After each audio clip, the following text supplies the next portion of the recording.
I'm Najee Dorsey, for those that don't know, founder and CEO of Black Art in America, artist, and husband to Sateria Dorsey. Tomorrow's our anniversary, y'all, 31 years. Right? How she put up with me all this time, Lord sent her like a million angels, I'm sure. But art is our joy. And, we're collectors, we're both artists. And, what's amazing is where we come from. The cotton fields of Arkansas, small town, not growing up with art in the home, not having any mentors in the neighborhood that we can really look at as a role model. And you think about, what's been built, the evidence of the last 20 years as an artist, 15 years as a company. And man, can he do it? Yes, he can. You know what? I mean, God is good.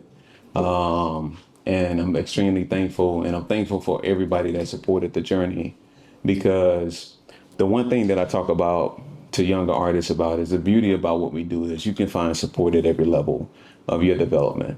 And I found that to be the case for myself. And today we're going to talk about, we call it game changers, and it's the power of collaboration. And so I'll just give you just that little background right there. But this is really about the relationships that I've got with John and Michele, and how this could possibly be a model for other people to consider, right?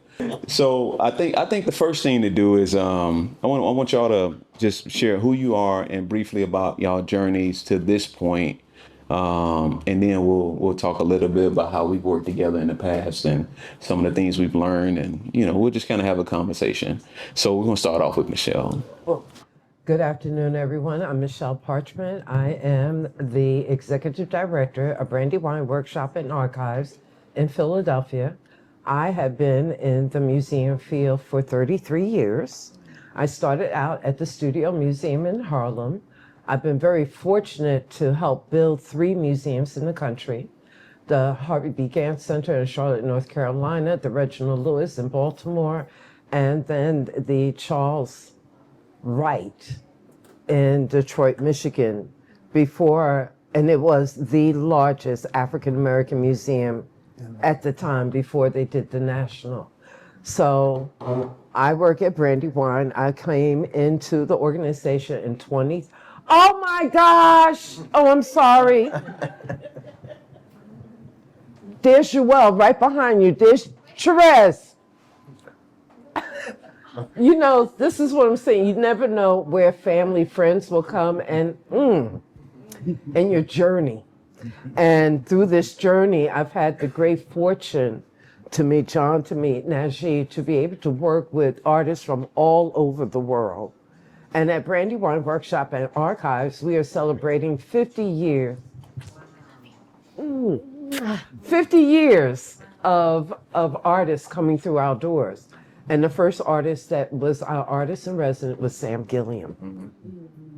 So I'm looking at the work. I see Elizabeth Catlett, and we had Curly here yesterday, and Mel, and Arturo, who have also printed at Brandywine. So that has brought us to this part of our journey. And then just being in the museum field with knowing what they're doing in Houston is amazing. Thank you. So my name is John Guess. I got into art through a woman by the name of Nalta Norton, who was the mother of my high school girlfriend. She was the first person that I saw collect anything. She had sailor mugs, but she also had a fine art by a portrait artist, Edsel Kramer, who at that time was a black artist who was renowned enough to paint portraits. You'll see Barbara Jordan, etc. In my home, I didn't have those visual things. We listened to music, jazz. When my parents were asleep, I go look at that Mom's Mabley, turn on that album, A Red Fox. This ages me a bit, but you all know. I ended up going to school in Baltimore, where I went to school with a bunch of people who were in art history. Leslie King Hammond, who was Oh, in wow. graduate school, Laurie Sims, Gil Scott Heron, who was in the arts, Raymond Dobart, who ended up being the head of the art department at Howard, who actually ended up teaching Valerie Cassell Oliver, who I pushed to have become the first black curator at the Contemporary Arts Museum. And so when I went back to Houston, I've been in politics before and then finance. I'm now in message and strategy, believe that. I ended up joining some boards. My family is for 90 years, we've been in the same business on both sides of the family. We've been entrepreneurs. We like to say we're the free people. So I understand what privilege is, because I always confess the fact that if you want to know what privilege is, just look at how I act. I don't ask, I tell people. And that's true. and so I ended up in Houston, and I ended up joining, or people looked up, I started collecting. And I collected this one piece that was really, really, really significant. It was a piece called The Homosexual. It was by an artist, David McGee. There was a lot of controversy about it and protest, etc. And the reason is because the painting, it was an Italian artist, but the painting itself smacked of, it was like this religious figure with a gap tooth, and if it were not a big piece, and it ended up at the showcase of a show, a really remarkable show at the Contemporary Arts Museum. And with that, there was the statement that was actually made. I was the only black person collector in that show, and all these rich white people, and everybody said, John has to, true story, John has to be somebody. We have to be sure that he's good. And I ended up from there being on every board you can imagine and acquainted with money, which was good for my family because we do dead people. We're in funeral homes and commercial real estate. So we do dead people and land, and it's real simple. But I ended up as a result, because I could pay the way, I ended up being on the board of the Glassell School of Museum of Fine Arts, you name it, across the board. And then I stopped because I was maybe about 10, 12, 15 years ago, some people, the former Peter Morzio, and I was working in Merrill Lynch at the time, the former Peter Morzio, who was head of the Museum of Fine Arts, and all of these people, like my better half there, Melanie Lawson, all these people came to me who had been associated with the first African American museum in Houston. Well, that was around for 10 years. It was headed by a bunch of black investment bankers who Rick Lowe and I went to and said, do you need any help? No, we got this. But they never cooked. But they wanted to open up a restaurant. And so after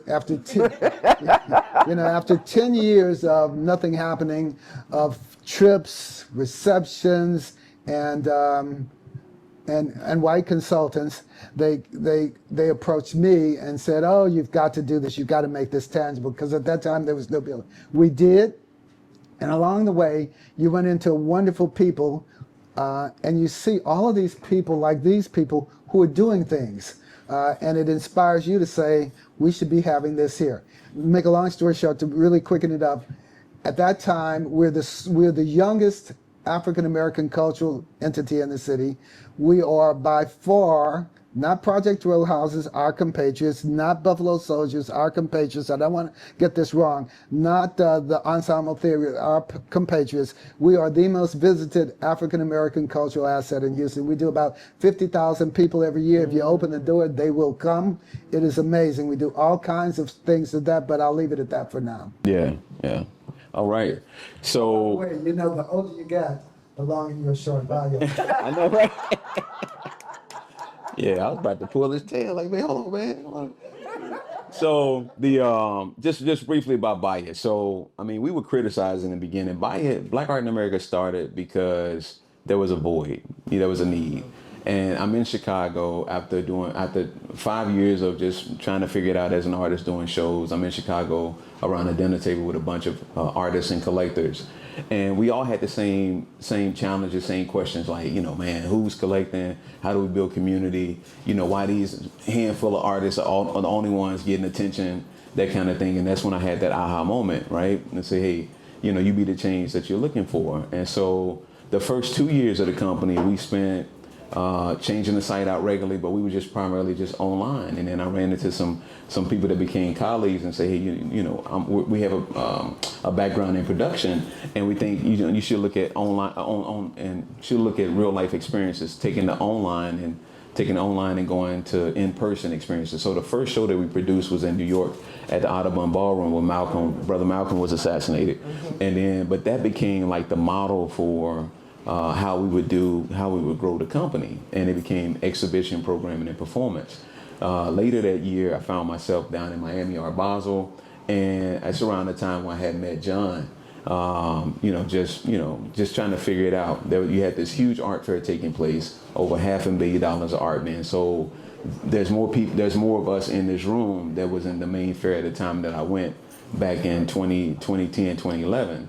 And so subsequently, the following year, we ended up doing this campaign called Do You Basel to get more African Americans to become aware of what was happening in Miami. And so we started the online e-commerce component. Early on, we got criticized for being popularist because my thing is I think the art should be accessible to everyone, and so we can, let's just give them the option to grow, and so not from the elitist standpoint, but how can it be something accessibility is important, right? So we got criticized from that early on. And so the first 12 years of the company, we were online, and then we did pop-up shows around the country, these different art fairs and experiences similar to this, but just smaller. And then I remember my good friend Eugene Foney, who was a real good friend and mentor of mine. He always felt like a real estate play would be good for the company, and so it's just something about having the tangible building that will, kind of take us over the top. So when COVID happened, and Satiri and I were in Columbus at the time and trying to find our way back to Atlanta, and we had put in for a couple of houses, and y'all remember during that time, like the houses were crazy, people paying over price, and so we couldn't get anything. And out of pure frustration, I told my realtor, I said, man, listen, I'm not looking at no more residential. But I remember what Warren Buffett said. Warren Buffett said, do the opposite of what everybody else is doing. So I said, well, let me see what's going on with commercial. And then that's when I found this property. And, we got this below market, and just envision like what would a headquarter look like for Black art in America that kind of showcases everything that we do. The love of art, collecting, the accessibility of, garden art for the soul. New artists, emerging artists. Showcasing new, but also making room for the legacy. It's important. You look on that back wall, we got work going all the way back to the 1920s with James Wells and so many others. And so just to say that the road has been not the traditional road, but you gotta have your naysayers or your people who don't necessarily fit in with the norm to carve out new paths. And I would argue that that's what we've done as a company. And it's great to partner with organizations and individuals, because at the end of the day, it's about the relationship. Oh yeah, It was Michele. making sure that everybody has food on the table. That's right. So Michele, you want to talk a little bit about what you're doing at Brandywine and why it was important with the opportunity that you saw with Black art in America? Okay, so as I said, Brandywine Workshop and Archives is located in Philadelphia. It began over 52 years ago, founded by Alan Edmonds, African American, not only an artist, but art educator, teaching art in the school system. But there was never that other outlet. Once again, is finding out, artists are trying to figure out, well, this gallery won't pick me up because of this or that. So you had to create. He created the space. And when Brandywine first started, it was also not only for the artists and all the art educators, but at that time it was what they call youth at risk. So children in the neighborhoods, Black, brown children who needed an outlet, how to create art. And one of the best ways of doing that was also creating art on paper. So, a lot of people think when you say art on paper that you're talking posters. No, baby, it's not posters. It's not posters. The artists come in. There are different types of prints. There are lithographs, offset lithographs. There's screen printing. There are intaglio. There are so many different methods. And it also allows the artist to expand their mindset on what they can create. So you have in the back room there, you see Elizabeth Catlett piece. Now, Elizabeth Catlett is also known for her sculpture pieces. So here we have these artists coming through our doors that come from different genres of the arts. How do you take that and how do you transform? Like if you have if you had Nash come in, how do you transform that into a work of paper? We had Mel Edwards here last night. Mel is also a sculptor. So so for me, it's very magical. I've been very fortunate in my career to meet so many different people. And sometimes you just hear someone, you don't get a chance to meet them, but then the universe will allow for the opportunity to come. And for Brandywine, for being around for 50 years, we have to look at ourselves as a business. We want this tradition to continue. We need to bring in the money so that we can bring in the next artists in residence. We're in Philadelphia. Najee is in Atlanta. How do you expand that? So Najee, you see how beautiful it is. Don't forget, make sure you have your credit cards and your checkbooks with you. Please do not walk out the door empty-handed today. Oh, and Najee knows I'm very good at doing that. Therese is laughing because Therese and I have known each other for over 40 years. So seeing her come. Seen each other for 20. Yeah, but we haven't seen each other for 20. But we still look good. Hello, thank you. But the beauty of this collaboration is speaking with Najee. Najee has a physical space. We have a physical space. Najee knows the artists. He's studied them. He's met many of them. How do we collaborate? And there's something called consignment and the consignment agreement. So we work out a deal. What is it that you know that your area audience would be interested in? Well, I would even add more than that, because while we do have a physical space, our strength is the fact that we're based in Atlanta, but we're a national organization. We have the largest online platform focused on African American. Yeah, focus on African American art in the country. Like our equivalent would be Artsy. They've got way more art, but we're concentrated in a niche that focuses in one given area. And so 24 hours a day, we've got people on the website looking to shop and looking to buy. And the strength is also that we've built relationships. So we started online. And so we built online relationships, but they've seen us. That foresight. Absolutely, but they've seen us go into different markets, so they get a chance to touch and feel us and see that we're real people and we want to take good care of them, right? And so just like with John, John, the beauty about John is that typically galleries don't get an opportunity to curate in museum spaces. They usually have curators that come in and they do this thing, but we curate all the time. Like every show we put up, we're curating. So John gave us the funding to bring independent shows to the museum, and it benefits John. And John can talk about the benefit of having Black art in America curate independent shows. John, talk a little bit about that, because it's been important for both of us. Well, it is important, and we are. Well, first I have to you can't not take a hat off to Najee and Soteria. I mean, what they've done is remarkable. Yes. I always say that, the goal is for your protege to become your colleague and then to outpace you. And there you're looking at that's it. True. And he is like where it's going. I just tell people all the time, go look at the website if you're not doing anything. But outside of that, on the ground is very important. I wrote a paper on, if you're a Black museum, what can you do? And it is incumbent upon you to do something other than show artist work. What else can you do? This is true. And don't worry about saying I don't have the money. Just what do you need to do? And Najee affords you all of that opportunity. And I got to say about prints, everybody in here has been through this conversation about, if it's not original, but that's the continuing argument.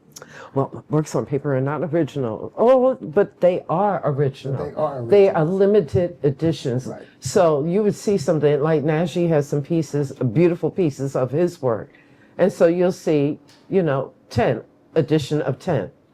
So think about how big the world is. And if you purchase that piece, you're one of, Exactly. one of 10 people Right. in the whole world In the whole world. that has that piece of artwork. So let me just say the other part of this is what's the real importance of prints?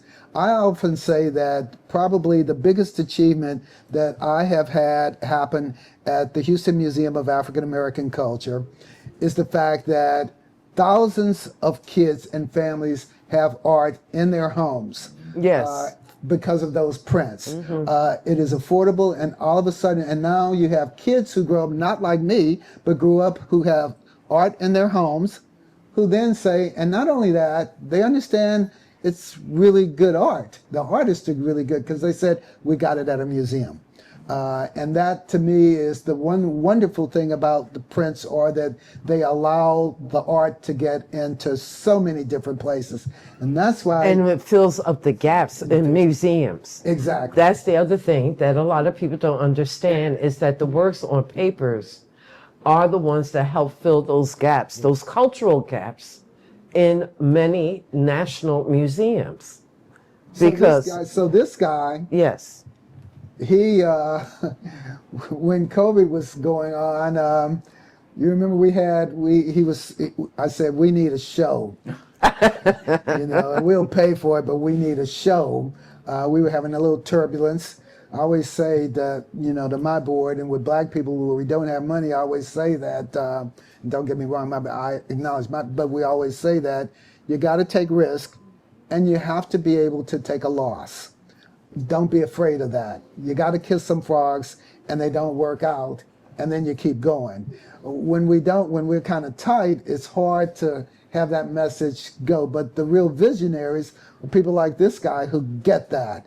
And that's how we move forward. So I needed some work, and Najee, we needed something for COVID, and Najee sent out, he said, here. And of course, if you're an artist working with Najee, he's marketing you all the time. Yes. You need to show this guy. You need to show this woman. You need to show these people. We got the show. It was like COVID, though, Shipping was difficult. Some pieces we had to go and get them. They said, we delivered them. No, you didn't. You remember that? I remember that. Yeah. And so, but at the end of the day, the print fair itself, by the way, is something that we've jumped on and supported from the very beginning because of what it does. And now it goes all over the country. Strategically, if you look at art fairs, they don't do this. Najee's and Soteria have been very smart about taking over a niche market, and owning it. The people will come behind them, but they do this in Washington, D.C. They do this in Houston. We're pushing this to go to Dallas, and it is something that is unusual. Yeah, and I'm in talks with August Wilson in Pittsburgh. But the beauty is, it's really kind of having foresight, because we're advocates like this, but I saw the market is being crazy. Like, there's been so much interest in art and so much interest in African American art, but the prices have skyrocketed. And so I noticed that you go to a gallery, 5,000, 10, 50, 20,000, and it don't matter. It could be somebody fresh out of graduate school, asking this kind of, crazy prices, right?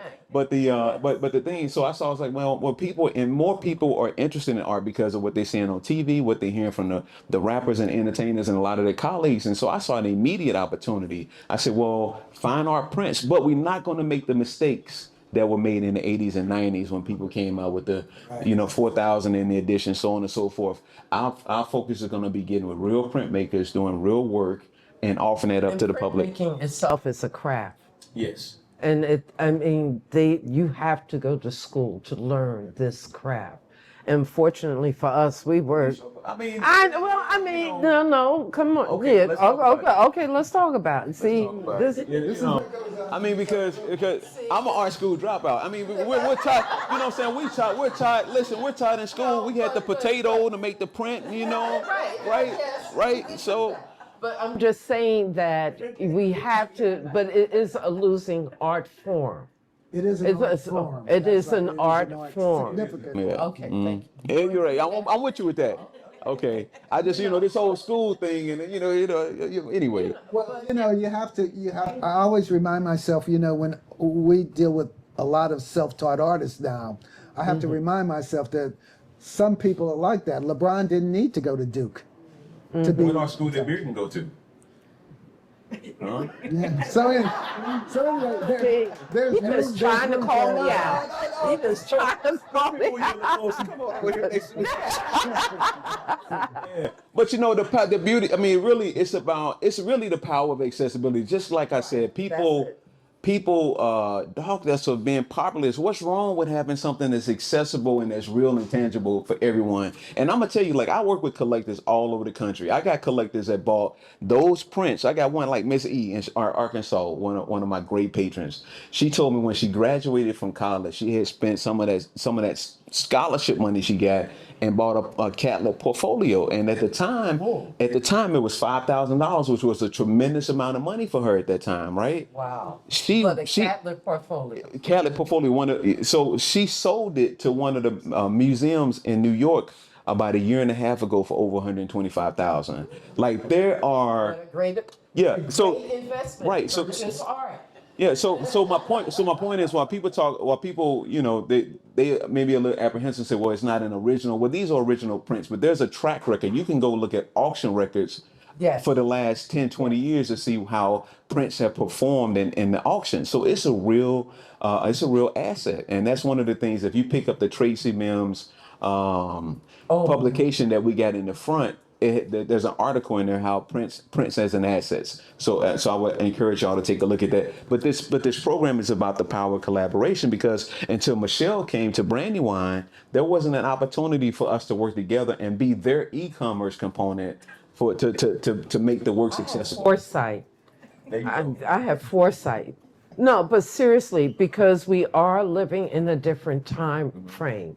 So you have to look at, Brandywine did not have that online presence like Art in America has. We have an educational resource called artura.org, which is seen all over the world, and educators, gravitate to it. But I have to keep the lights on. As the executive director, one of my main jobs is you got to bring in the monies. So you have to look at ways of how to collaborate with one another. You sit down, you have those discussions. So when Najee went to Houston, I flew into Houston. Right. You have to always show your support. And I had fun because I was talking to folks about art, about the artists, and they were buying, I always love when they go buy, because once again, knowing that when you purchase something, it helps to continue to support. It doesn't matter if you purchase a catalog or a piece of a sculpture piece, just know that it always helps to support, to continue the journey. Now, Najee, he has that, when it comes to Black artists, he is the one. Now, there are different print fairs. There was the Brooklyn Print Fair, then coming up now, this print fair. This is the first year that Brandywine, in its 52-year history, has actually participated in any print fair at all. Because the founder did not see that. But So I want to talk about just one quick thing, and that's that this isn't as easy. We have some preconceived notions, and certainly because of the lack of funds, how we do them. At HMAAC, we didn't take by doing this print fair at our building, our museum shop did well. We didn't have to say, hey, we're on you. Just having all of those people come in to see this print fair, this work, we did extremely well at the shop. Yeah. And because we got to look for win-win opportunities. And when you think about it, like I've gone to a number of fairs and art shows. When you see the masses of people that have been here over the weekend, like we've just been blessed that people find there's optionality for them to find works that they fall in love with. and you see them. How to use the social media. That's true, but You do. No, it's got to be more than that, though, right? but he knows how to use the social media. He will get on the phone and call you. Because he called me several times. But he will get on the phone. Yeah, before you even brush your teeth. And so the thing is that he will call you, and this is how we support one another. This is how we get the word out, how we share information. But also what I would like to say is, yes, you have the art, but also with Black art in America, there are those articles. Don't forget those articles, because that is. I pick for them, so I don't forget. But that's the knowledge, so those individuals that want to pick up one of the magazines just so that you can read, so you can learn also. Go to that website. Yeah, go to the website. But the whole thing is that how do we support one another? Now, I can go to John and say, John, I have this exhibition. I wanted to travel. What can we do? How do we make that work? Because we all know that the biggest cost in doing any traveling exhibition is the shipping. So that means that sometimes you might have to rent a U-Haul and drive it there yourself. But this is how you continue to support.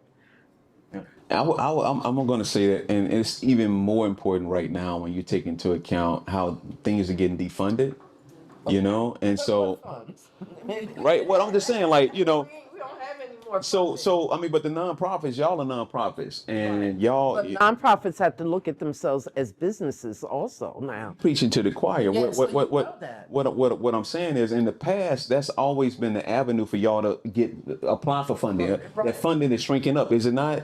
Compared to in the past? It's shrink. It's gone. Right, but that's my point. So that's even more reason why we have to work together to collaborate. Yes. Is my point. And my thing is, like, while we have a nonprofit, we funded our nonprofit through the success of our for-profit side. Right. So I've never felt, I tell people I've never felt comfortable begging for money. And I mean, that's just my lack of knowledge and just using a really poor word. But in terms of how people, go for grants, we've had to bootstrap everything. We've had to grow from just a little seedling, and build and build and build and build. And so like now, but it's always been a do for self model, right? But now we just got our first sponsor with the Wabash Center, who's a major sponsor of the print fair. And so we're starting to see some of that. But because we've got collaborative partners like HMAAC and Brandywine, that, we're able to have synergy so we can build and grow together. John, I mean, there was a ton of Houston was phenomenal, man, when we had the print fair. We'll be back there in February. Yeah. Yeah, talk to him. But John has been tremendous. John and Mel has been tremendously supportive, not only as for Black art in America, but for my own individual practice as an artist. I had a solo show there, Leaving Mississippi, Reflections on Heroes and Folklore. So yeah, so I'm very thankful for that as well. And Michele has turned me on to many people, many clients, and created a lot of opportunities. And so Purchase, please. Purchase. say that. That's my middle name. But one of the things that, I mean, if there's a message that really should emanate from this, and we like to talk about how successful Najee is because he is the next iteration, is that, people say a lot of stuff is just a lot of talk. It's a phrase. We stand on the shoulders of others. But the other one that really people just say, we're enough, but they don't really believe it. We understand that we are enough.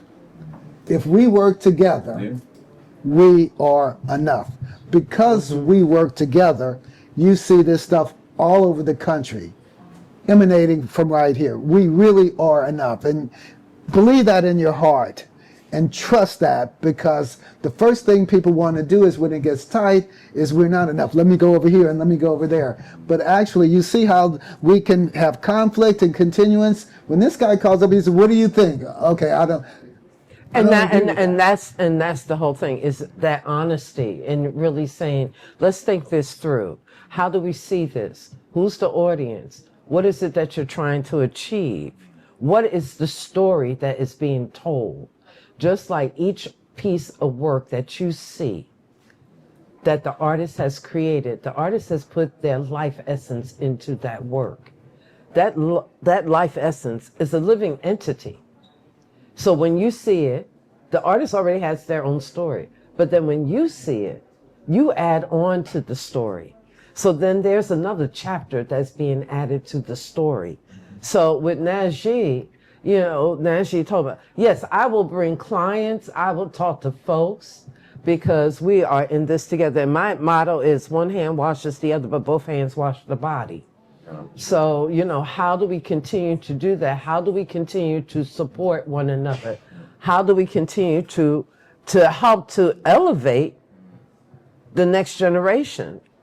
And learning from them and how they do it. But sometimes you got to smack them a little bit, so that they can get the message.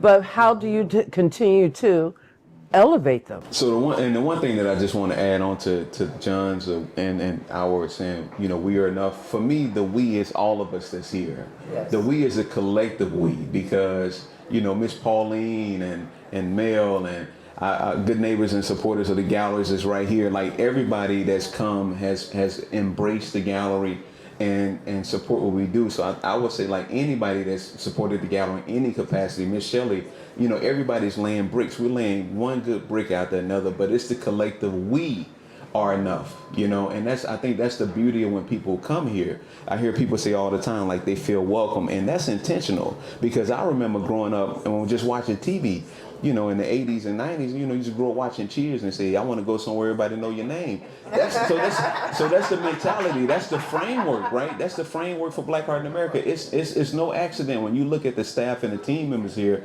There's a particular kind of personality, a particular kind of vibe that you feel when you come here. We want you to feel welcome. We want to be able to work with you to help you find art that you're going to love, and then just understand that we're putting in work on our end, because for me, our role as a gallery is to identify talent, but what can we do to add value for the artists and create opportunities for them, and create value for the collectors, because we have over 125 artists' works that are shown right now in the print fair. We got over 900 works out there, and we got works from $200 on up. And so when we're fighting and advocating and showing, like, it's not just here, it's not just online, but it's in different institutions, it's in different phone calls, it's in a number of different rooms. When I curate for Coca-Cola, curate for HD Supply, or if I'm curating for the museums that we work with, we're putting in the work for the artists. We're helping to tell the stories. We're paying writers to write about these artists, to write about the industry, and all those things add value.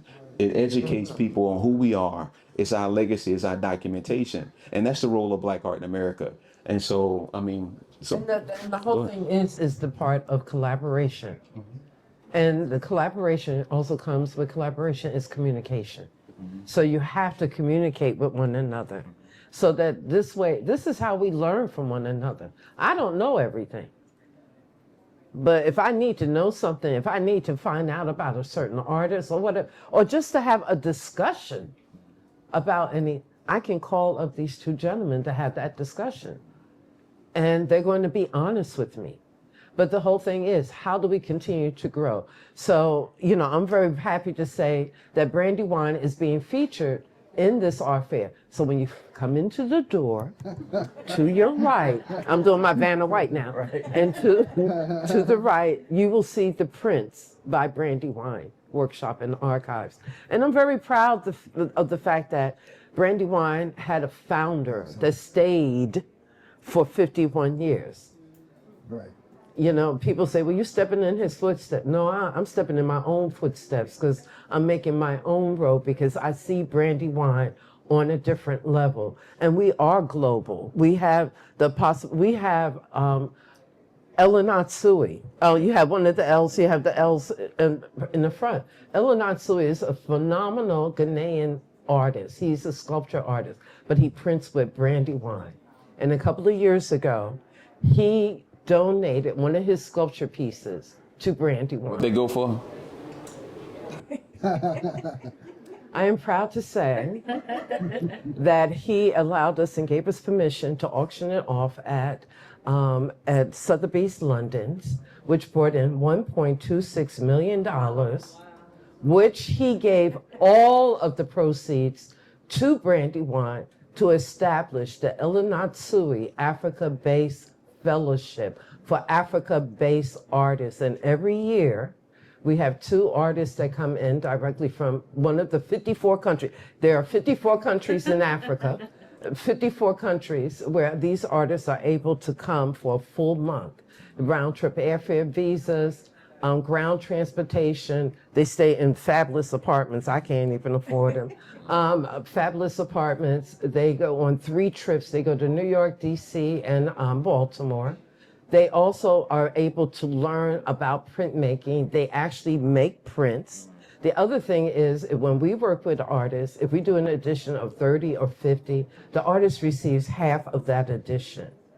Okay. So they get something back. You know, we try to give them an honorary. And these artists also receive a $5,000 check to take back with them to do their, you know, to continue on with their thing. I do want to make a point that you make really quickly, and that's that, you know, when you see that the world is a global world, we're all in a global world. Right now, if you go with HMAAC, because of the funding disparities that we face here, if you go to, we sponsored a table catalog that is being sold in bookstores in Paris, in Berlin, in Amsterdam, in London. We're trying to get into Vietnam and Japan. But there's resources, and the world gets a lot smaller, and it has gotten a lot smaller. We do a lot of work with a group, Ask Mona, from Paris for a lot of our AI.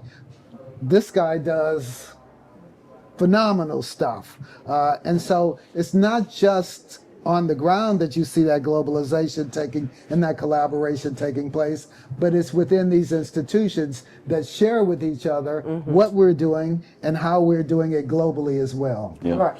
And so one thing that I would add in, just think about any questions y'all may have. We're going to open it up for a quick Q&A here in a minute. But I'd be remiss to say that, hey, we do have a Patreon page if you want to support Black Art in America. And then you can also get with Michele and John to see how you can support. Yeah, right. And we got a little box in the corner right there, right? So, but if we'll definitely want to open it up because we want to stick the time. We got a program that's going to start at 2:30. But do we have any questions in the gallery right now for anyone on the panel? Okay, well, keep on. It's like that. But, you know, the thing is that we're looking at how do you continue to support. So, like something might come up to Brandywine, but we can't. It's not really something that we can do at the moment. I'll call up Najee or I'll call up John. Listen, this came across my desk. Do you think you might be interested in it? Oh, you're going where? Oh, because you just mentioned Paris. I'm like, ooh la la. And, you know, but then it's like, who do you know in Paris? Because I plan on going to Paris sometime this year. So it's like, who do you connect with? Who can I meet? Who, you know, because, you know, we're only one individual. So how do you continue to build that? Like I have my friend here, Carol Ford Hatcher. She drove from Birmingham to be here. Here. So, you know, but she's also a collector. You know, there's a method to my madness too. You know, so, you know, but the thing is but you want the work to go into, like they say, in good homes. You know, you want them to go into good homes. You want people to really enjoy the work. But the collaboration part, and as we're seeing, the collaboration is becoming more important nowadays than anything. You know, like I said before, the one thing that's important is there enough food on the table for everyone. And that's what it is about collaborations. There's a lot out there that is a part of this society, and quickly, and that's to disparage any Black success. It's not quite up to snuff of other places. Garbage. Just remember. Go ahead. Yeah. So I have a question. I'm not an art collector yet, but love all of the pieces that I've seen here today. Explain what Patreon is and what you put on your Patreon. So, well, Patreon. Very good. Yeah, thank you for that. Patreon is a platform where if you want to support creatives, you can make donations and you know, increments of however they set up the page. Our Patreon is set up where $3, $10, $25, and $50 and $100 levels. And so people subscribe to be supporters monthly.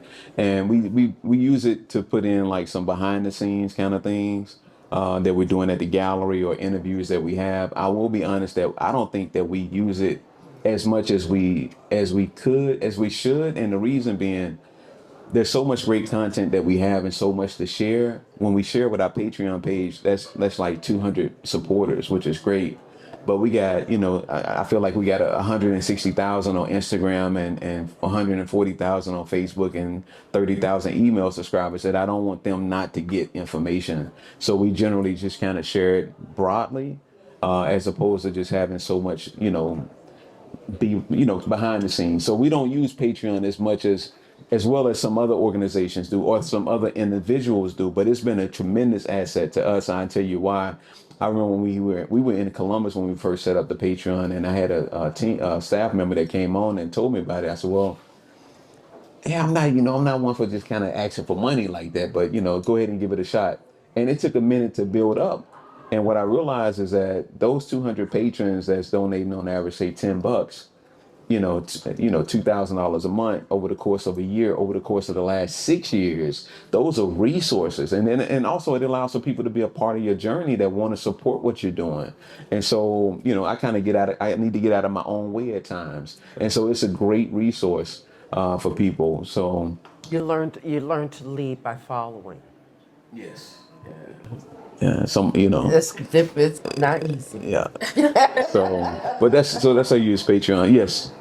Hi everyone, I'm Jeffrey Hemming. I live up the street, and I just want to say thank you, Najee, because you brought so much life to this corner of East Point. So we keep talking about being in Atlanta, but we're actually in East Point. Right, East Point. Right now. But I wanted you to talk a little bit about how you are connecting with the community, because some of my first pieces were Yes. here, Yes. and you really created, like you described, a family environment. So I just want you to talk more about how you're doing that here in our community. Okay, thank you for that.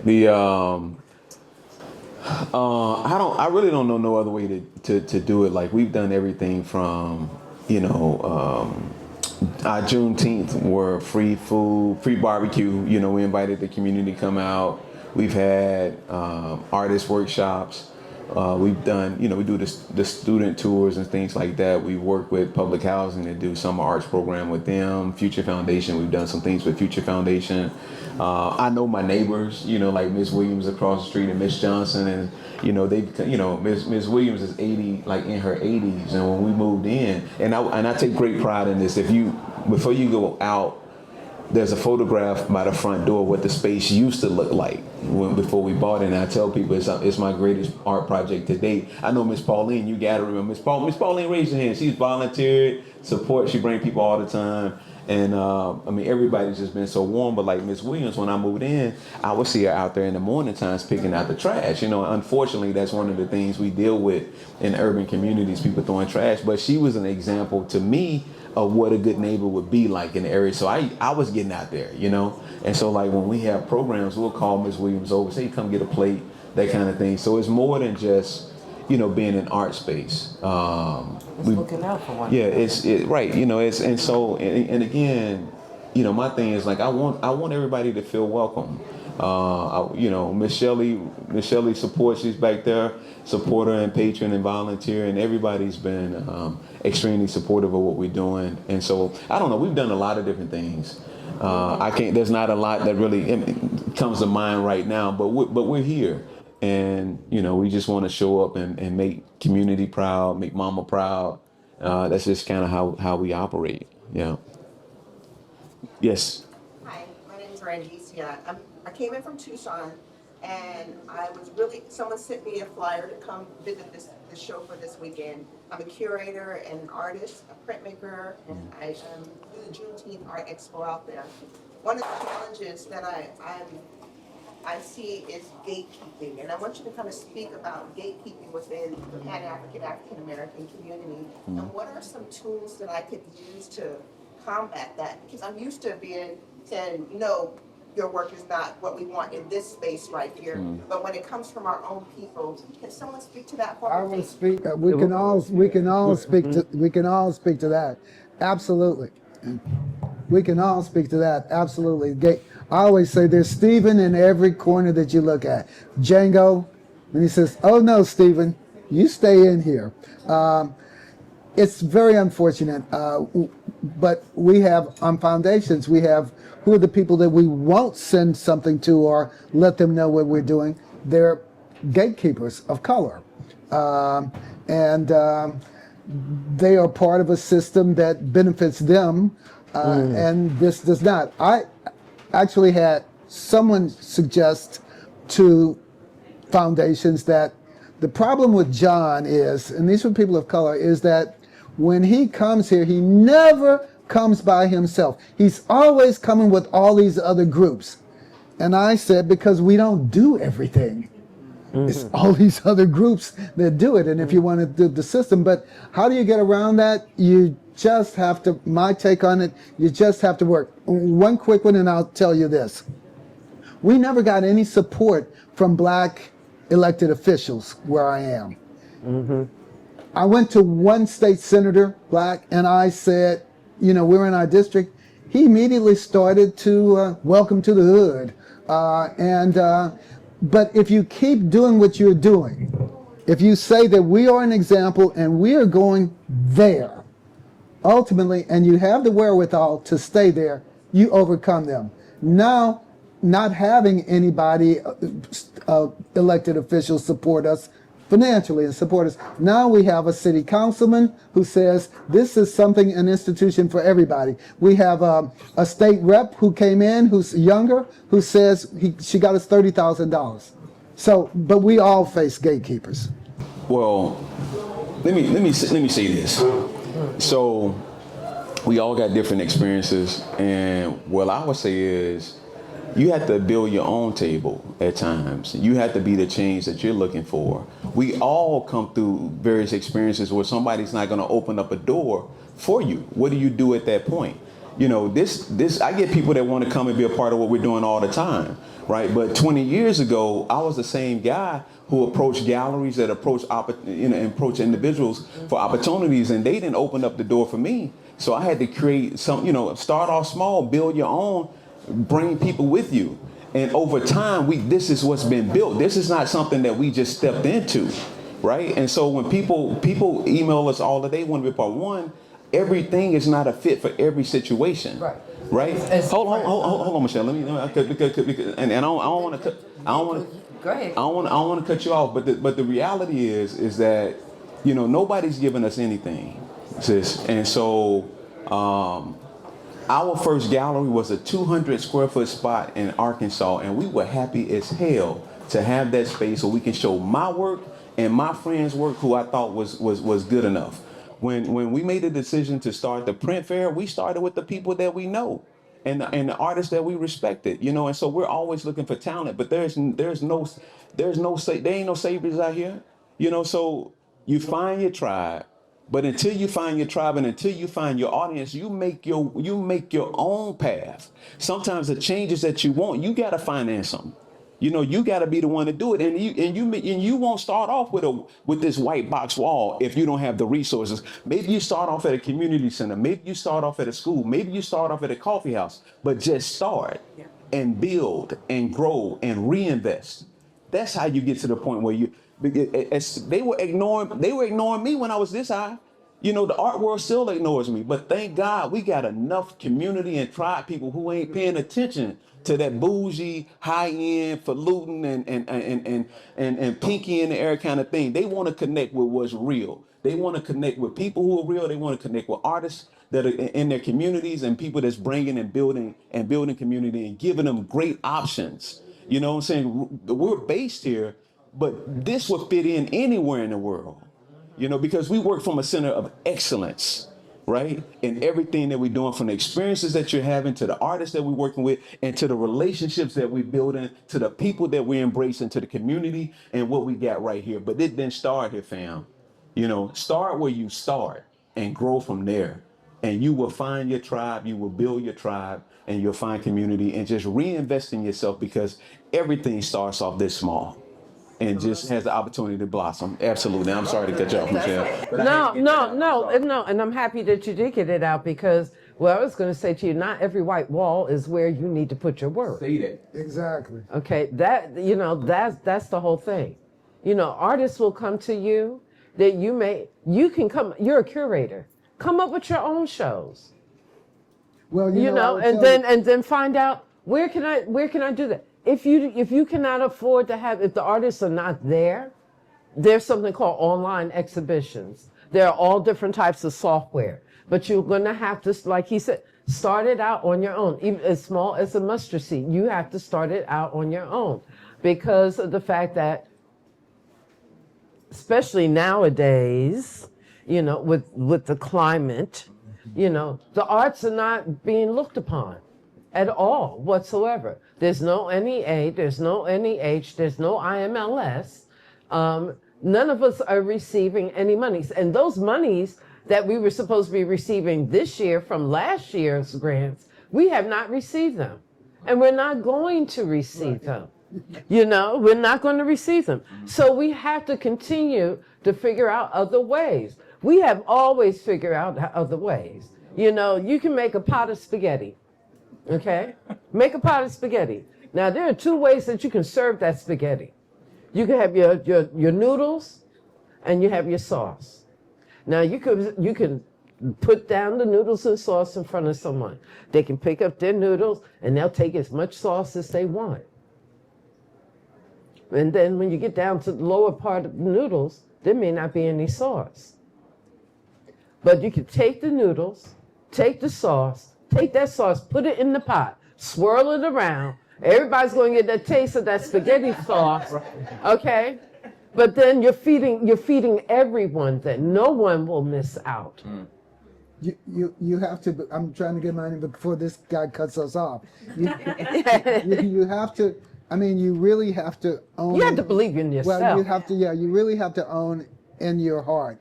In my family, I know from generations we're told the same thing over and over again. One is, don't respond to someone else's narrative. Create your own. That's it. And the other one is that we are enough.